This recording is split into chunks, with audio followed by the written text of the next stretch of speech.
being, we realize that he has potentials, he has energy, he has enthusiasm, and he wants to serve, then we have given him maturity and wisdom, sound judgment. وَلَقَدْ آتَيْنَا إِبْرَاهِيمَ رُشْدَهُ مِنْ قَبْلِ. Min qabl means before what? Min qabl means before. Before what? If we follow this chapter, before him, couple of verses before him, وَلَقَدْ آتَيْنَا مُوسَى وَهَارُونَ الْفُرْقَانَ وَضِيَاءً. And we studied this last week. So Ibrahim was before Musa and Harun. Min qabl means, before the story of Moses and Aaron, we have given Ibrahim this sound judgment. Min qabl. وَكُنَّا, and we were fully aware of him. We recognized him. We recognized his potential. وَكُنَّا بِهِ عَالِمِينَ. Meaning, God does not give a gift to someone who is not qualified for it. He doesn't give the gift to someone who's not qualified. No corporation in America gives a job to someone who is unqualified or even underqualified. God does not give a job, a responsibility, a gift to someone who is not able to undertake that responsibility. وَكُنَّا بِهِ عَالِمِينَ. We knew him. We knew that he is up to this task. He has so much potential and so much dedication. He is unwavering. We're going to put him to several tests, and he's going to pass these tests, one after the other. وَكُنَّا بِهِ عَالِمِينَ. You know, his community were idol worshippers, idolaters. They were in Babylonia, in southern Iraq. He was born in a city which still exists today, his birthplace, in southern Iraq, near a big city called Nasiriyah. Many of you are familiar. If you are familiar with geography, with maps, you know where Nasiriyah is. It's in southern Iraq. Next to it, outside Nasiriyah, is the ancient city of Ur, which is now all, it's all ruined now. So that was the birthplace of Ibrahim alayhi salam. So he was born and raised in southern Iraq, Babylonia, the ancient Babylonia. And the Babylonians were idolaters. They were pagans. They worshipped idols. And before God sent him as a prophet, he did not like what he saw. He had a vision. He had intelligence. He knew that these idols are useless. They cannot help people, they cannot help themselves, let alone helping people around them. He had rushd, and this comes from maturity. أَتَيْنَاهُ رُشْدَهُ. People who have maturity, they know who to worship. People who do not have maturity, moral and spiritual. Sometimes you tell me people, idol worshippers now, are the best people in the tech business. They are smart. They are genius. Yes, genius in the computer. But when it comes genius in spirituality, morality, they are zero. They are zero. In his field, he could be the best physician, the best surgeon, but he's idol worshipper. When God says maturity, it does not mean maturity in medicine and engineering and law and these things and computer. Maturity in the spiritual sense, spiritual and moral sense. So he did not like what he saw. And he came to his community and he raised his concern. He said, I'm worried. You are wasting your life, wasting your time, worshipping these idols. That does not make sense. إِذْ قَالَ لِأَبِيهِ. Once he said to his father. Here there is a disagreement between the Sunni tradition and the tradition of Ahlul Bayt. The Sunni tradition, they take this literal. They say, since Quran says, Abih, means his biological father. In the school of Ahl al-Bayt, they say, yes, the Quran says his abih means father, but also the Prophet says father applies to many others. Father also applies, the Prophet says, to your teacher. Your teacher, you can call him father. Today, the Christians, they call the priest father because he's a teacher. They learn from him. You can call your father-in-law who gave his daughter to you in marriage, you can call him father. Same thing in America. They say father-in-law. He's father-in-law. So here in this context, it does not mean he's his biological father. He was his uncle, the brother of his father, not his biological father. إِذْ قَالَ لِأَبِيهِ وَقَوْمِهِ, and his community, he addressed them and he said, مَا هَذِهِ التَّمَاثِيلِ, what are these images? Timthal means an image. Why did he use the term image? Does an image have a spirit and soul? It doesn't. So he was telling them what you are worshipping does not have any spirit or soul. How can he hear you? How can he see you? How can he respond to you? How can this image, this empty image, which has no brain in his head, it's only a statue that you built, you yourself built with your own hands, can help you and respond to you? ما هذه التماثيل? What are these images that you are? التي أنتم لها عاكفون. عاكفون comes from عاكف. What does عاكف mean? عاكف, when you are devout and dedicated for something. عاكف. Continuously you are doing this, saying this, dedicated to this cause. This is why we say i'tikaf. I'tikaf in the mosque in the month of Rajab. I'tikaf comes from akif, means you dedicate yourself to worshipping. You come to the mosque 3 days, you don't go unless it's necessary, you stay 24/7, you worship, dedication. So he said to them, day and night you worship these idols, day and night. You dedicated yourself to these images, which are useless and senseless. ما هذه التماثيل التي أنتم لها عاكفون. What was their answer? Now some historians, let me come to this point. This is an important point. They say that these images and idols, they were the images of some scholars, some of their scholars. Some of them were prophets, generations before. People, they revered, respected these prophets. When they died, they made an image for them. After their death, many decades, many centuries, they started worshipping them. They started worshipping them. In some countries, they create idols for their political leaders. Idols, statues, you see them in the streets,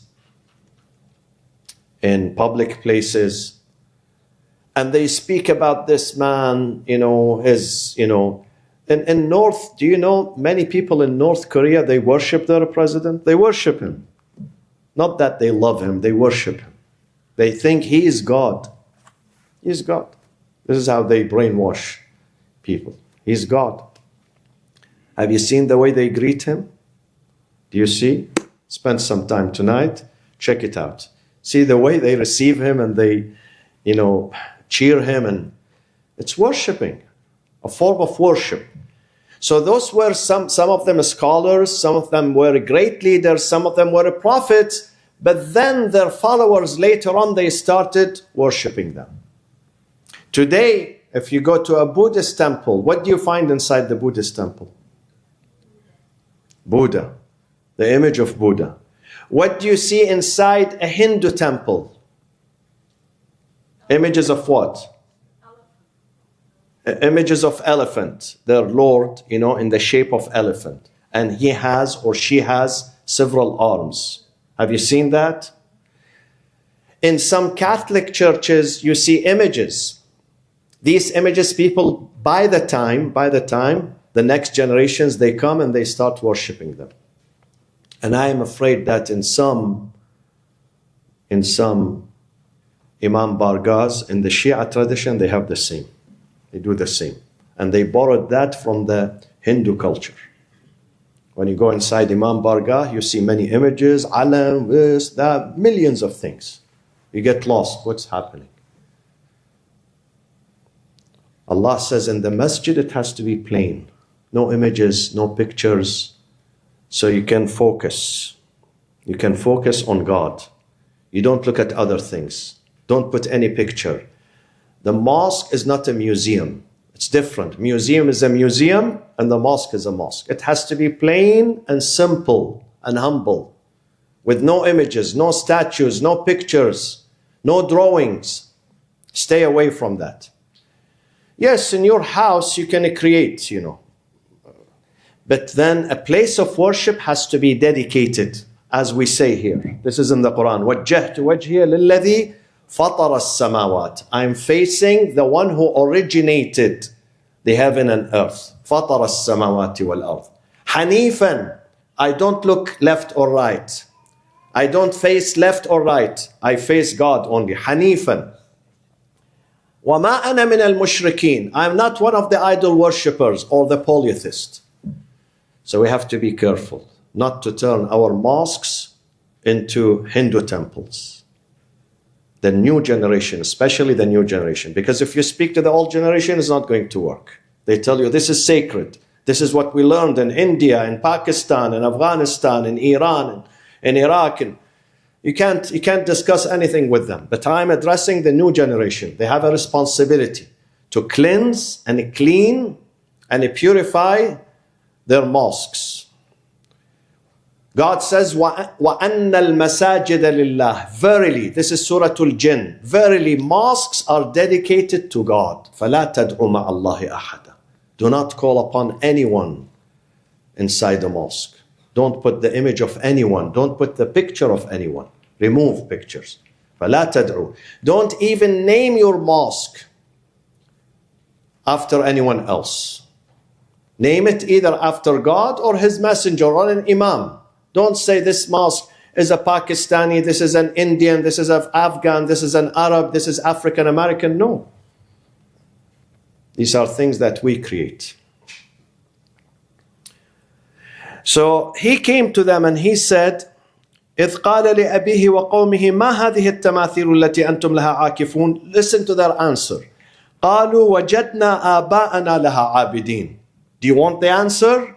We just came into this life and we saw our predecessors and ancestors worshipping them. So we just followed. This is exactly the answer that some people give today. When you tell him, don't do this in the masjid. He says, no, back home in Isfahan and wherever, in Kabul, in Najaf, and we used to do this. You tell him that tatbir is not right to hit yourself with the sword on the day of Ashura. This is, Imam Hussein does not want you to do this. Imam Hussein wants you to follow him, to help your community, to help your family, to establish an orphanages, a shelter, a school, a hospital, a clinic. Open these things. If you love Imam Hussein, you don't need to give your blood here. If it is needed, go to where it is needed, in the battlefield. Why do you spill your blood? For what reason? He says, no, we've been doing this. You tell me what is right. I've been doing this. Generations we've been doing this in Afghanistan, in Pakistan, in India, in Iraq, in Iran, in Tabriz, and wherever. The same answer they gave, see? They said to Ibrahim, we saw our people doing this for many generations, so we are continuing, following their footsteps. This is not rational argument. This is irrational, illogical argument. This is not an answer. You tell me my father used to do this. Your father was wrong. Your grandfather was wrong too. All your ancestors were wrong. God has given you brain. Who said the old generation are better than us? Who said? Who said the old generation, even those who were with the prophets, they were more intelligent than us? Who said? Where is this? Now we have some people in our community who are more pious and dedicated and refined and more learned and more intelligent than some of the companions of the Prophet sallallahu alaihi wasallam. Some of the companions of the Prophet. So who said the old generation is always right? No. It's wrong to say my family, my tribe, my people, my city, my elders, did this. So God says, give me the answer, logical answer.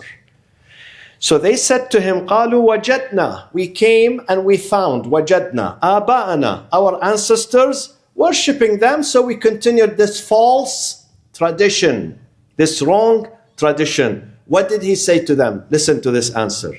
He said, قال لقد كنتم, indeed you and your fathers في ضلال مبين, in a gross error and deviation. This is the answer you should give to someone who tells you one day, and I think it was in Florida. This is 20 years ago. I said to them, they said that the boys and the girls, they don't listen, they play outside. I said, why not do this? They said, women behind curtain, they don't listen. Because they are sitting behind curtain, of course. Put men behind curtain, they do the same. Not only women. Now if I put a curtain here, and you don't see me, you just hear my voice, are you going to listen to me? Some of you are going to lit cigarette and argila here inside the masjid. You're not going to listen. So I said, remove this curtain. So they removed the first night, mashallah, women came and men, and they were sitting separate. All of a sudden, someone came from the Indian subcontinent. Maulana, what do you answer God tomorrow?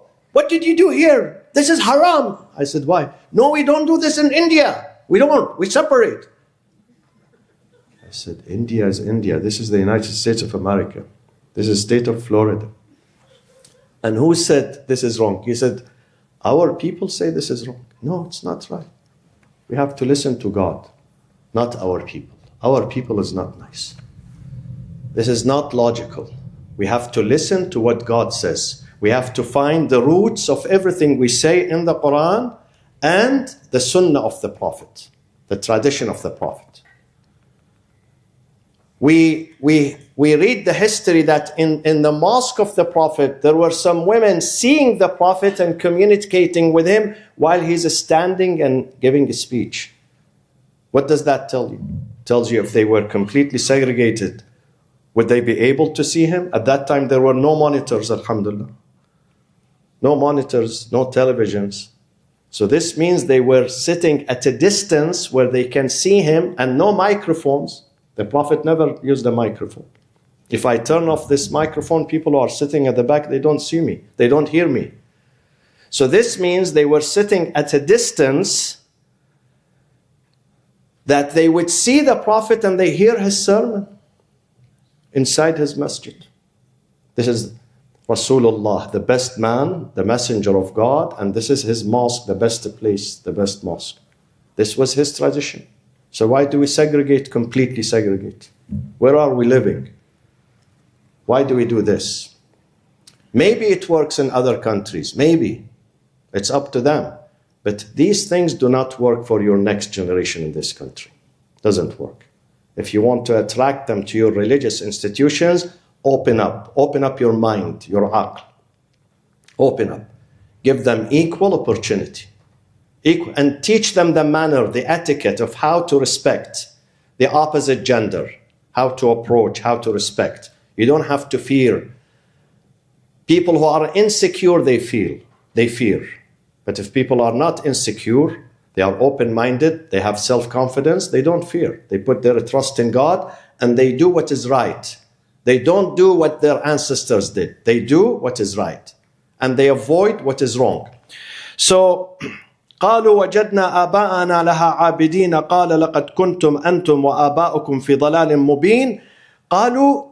Now when he said you and your ancestors are in a gross violation and a gross deviation and error, he sparked here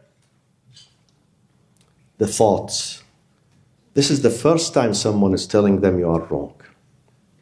They said to him, we hear things for the first time. I remember when I have discussion with Sunni friends and I tell them about Ghadir, he says, I hear this for the first time. I never heard about Ghadir in my life. Our scholars, they don't mention Ghadir. When you tell them about Saqifa, what happened after the death of the Prophet, he says, I hear this for the first time. I never heard. When you say Lady Fatima was abused and attacked, he says, really? I've never heard this. Of course you never heard this. Your teacher is not going to tell you.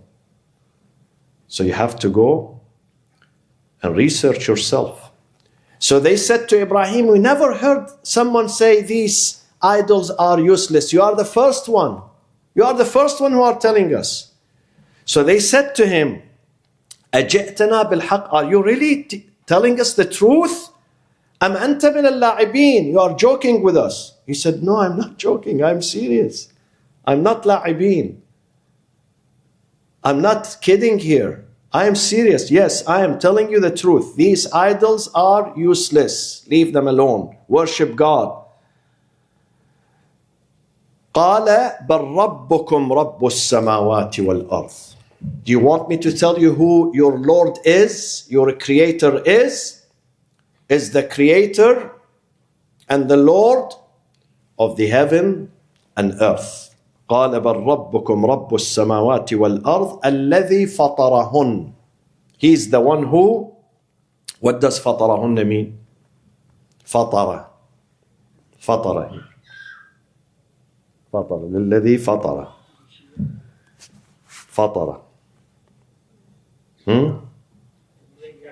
originated them.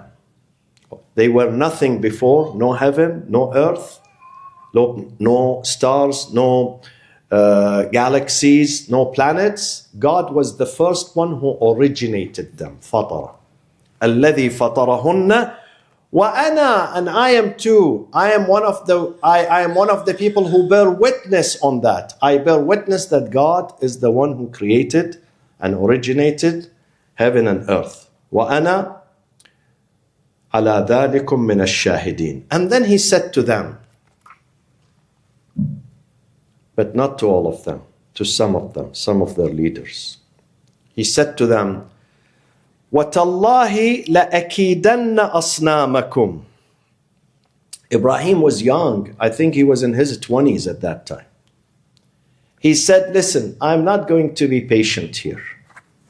If I continue seeing you worshipping these idols, I have a secret. Kaid, لَأَكِيدَنَّ comes from kaid. Kaid means what? Kaid in Arabic means what? What does it mean? Kaid is a secret plan. When you have a plan or a scheme and you plan in secrecy, you don't share it with people. This is kaid. It's a very subtle, it's a very secret plan and a scheme. وَتَاللَّهِ لَأَكِيدَنَّ أَصْنَامَكُمْ. I have a plan for your idols. بَعْدَ أَن تُوَلُّوا مُدْبِرِينَ. After you leave town, I know what I'm going to do with these idols. They had a day of Eid, a day of festival and festivities, where they bring food and they put the food and the fruit in front of their idols in the temple, and they leave town, they go outside the town, they spend the day outside. In the evening they come back to the town, back to the temple, and they eat that food. Why they eat that food? Ahsant. They eat that food because of the blessing. Because these idols, they bless this food. So they come and eat that food. And this is what many people do today. If you go to a Buddhist temple, what do you see in front of Buddha? A tray of a fruit, banana, oranges. I've seen this. Some shops, you know, owned by Chinese and others, they have the statue of Buddha inside the shop, and you see a tray of fruits in front of him. They put it there for several hours, maybe for a day or so, for blessings. And I've seen this in temples in that part of the world. I've been inside temples and I see the fruits and the food. They put it to get the blessing of these idols. Same thing they do in Hindu temple too. So they put the food for a blessing. When they left the town was empty. All of them are enjoying their time outside. It was a day of Eid for them. What did he do? He carried an axe with him. فَجَعَلَهُمْ جُذَاذًا. He came into the temple and he shattered them completely. Judad means shattering. When you shatter something. When you smash something and you completely destroy it. فَجَعَلَهُمْ جُذَاذًا إِلَّا كَبِيرًا لَهُمْ. He destroyed all the idols except the big one. The master. The big one. إِلَّا كَبِيرًا لَهُمْ لَعَلَّهُمْ إِلَيْهِ يَرْجِعُونَ. So when they come back to the temple, they will see all these idols being destroyed and smashed except the big one. So they recourse to the big one. They come to the big one. He wants the big one to be convicted. Today, how many felonies this guy was convicted? 31. Can you imagine? 31, right? 34. And he still will be president. A felon who is leading the United States of America. Sometimes a person is corrupt, but those who are more corrupt than him, those who put their vote of confidence in him. Someone who is not honest, he forges, papers. How do you trust him? Is he going to rebuild your country based on what? On forgery? On what? On deception, on lies?